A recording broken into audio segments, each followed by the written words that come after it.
ओं शुभंकर्ये नमः। निखिल श्रेयोदायिनी सर्वकार्य सिद्धिप्रदा परब्रह्मस्वरूपिणी शुभंकरी नमोस्तुते।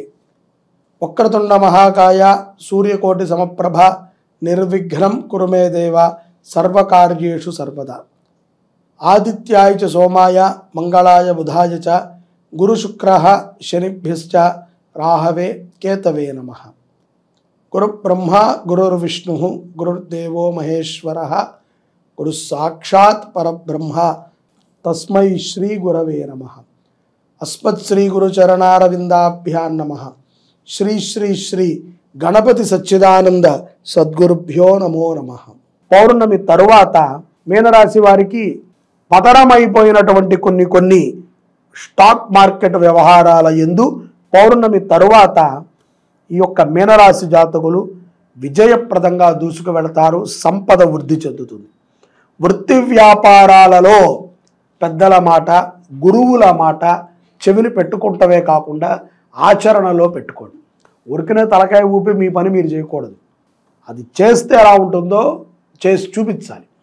కాబట్టి ఏ విషయాన్నైనా సరే చర్చించి భార్య భర్తతో భర్త భార్యతో చర్చించిన తర్వాత ఆచరణలో పెట్టడం ద్వారా అఖండమైనటువంటి కీర్తి ఆదాయము ధనము పొందగలుగుతారు।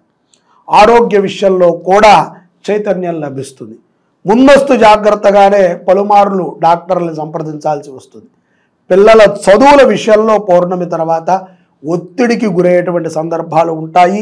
ఆందోళనకరంగా ఉంటుంది।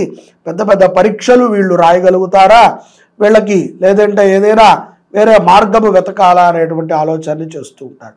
రుణ ఒత్తిడి కూడా పెరుగుతుంది। ఇటువంటి సందర్భాలలో రుణ ఒత్తిడి కంపల్సరీగా పెరుగుతుంది। ఎందుకంటే కష్టాలు కొన్ని ఉంటాయి, లాభాలు కొన్ని ఉంటాయి, ఎదుటివాడి మీద కొంత ఉంటాయి। ఆ రుణ ఒత్తిడి చేయకండి, రుణాన్ని చేయకండి, ఎక్కడా కూడా అప్పు చేయొద్దు। ఉన్నదాంతో సుఖంగా ఉండండి।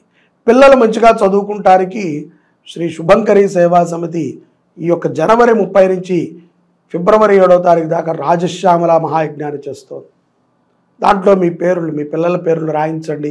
చక్కగా వారు చదువుకున్నది గుర్తుండే విధంగా సంకల్పం చేస్తారు। అక్కడ హాయిగా ఆ సంకల్పం మేరకి మీ పిల్లలకు మంచి బుద్ధి జ్ఞానాలు కలుగుతాయి, సద్బుద్ధితో ఉంటారు। లేదు మేము అంత కట్టుకోలేమండి నిరుపేదలం అనుకుంటే చక్కగా అష్టోత్తరాన్ని రాజశ్యామల అష్టోత్తరం గూగుల్ కొడితే వస్తుంది।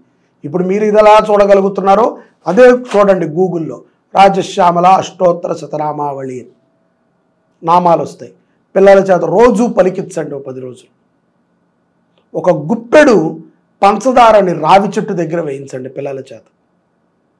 ఆవుకి ఒక 4 క్యారెట్లు తినిపించండి, దోసకాయ తినిపించండి, టొమాటో తినిపించండి మీకు కుదిరితే। అంతా కూడా మా దగ్గర డబ్బులు లేవంటే ఇది చూస్తున్నారు కాబట్టి అష్టోత్తరం చదివించండి। శ్యామల అష్టోత్తరం, రాజశ్యామల అష్టోత్తరం విజయం పొందుతారు। అలాగే మీనరాశి జాతకులు ఈ యొక్క మార్గశీర్ష మాసంలో సూర్యారాధన విశేషమైనటువంటి ఫలితం। రథసప్తమి రోజు కానీ ఆదివారము రోజు కానీ సూర్య హోమాన్ని చేయండి। ఆరోగ్యమే కాకుండా ఆస్తిని కూడా సంపాదించుకోవచ్చు। ఆధ్యాత్మికమైనటువంటి ఆస్తి, బుద్ధిపరమైనటువంటి ఆస్తి, సంపదపరమైనటువంటి ఆస్తి, మానసిక పరమైనటువంటి ఆస్తి, ఇవన్నీ కూడా ఆస్తులే। మనము సంపాదన అంటే ఒక డబ్బే అనుకుంటాం। మంచి ఆస్తి అంటే పిల్లలకి మంచి ప్రవర్తన, మంచి ఆస్తి అంటే చెడు వ్యసనాలు లేనటువంటి పిల్లలు। ఎవరికైనా సరే ఆయుర్దాయం తీరితే ఒకటే లెక్క, కానీ చెడు వ్యసనాలతో పోయాడు అనేటువంటి మాట ఉండదు। శని ప్రభావం నుంచి కూడా సూర్యారాధన నుంచి బయటపడవచ్చు। కోర్టు వ్యవహారాల యందు కూడా విజయం పొందుతారు। రాజకీయ నాయకులు తప్పనిసరిగా శ్యామల యజ్ఞాన్ని చేయించుకుంటాం అవశ్యం। శక్తి ఉన్నటువంటి ప్రతి ఒక్కరూ ఆధ్యాత్మికమైనటువంటి చింతనతో దాన ధర్మాలు చేయండి। జై శుభంకరి, సర్వే జనాః సుఖినో భవంతు।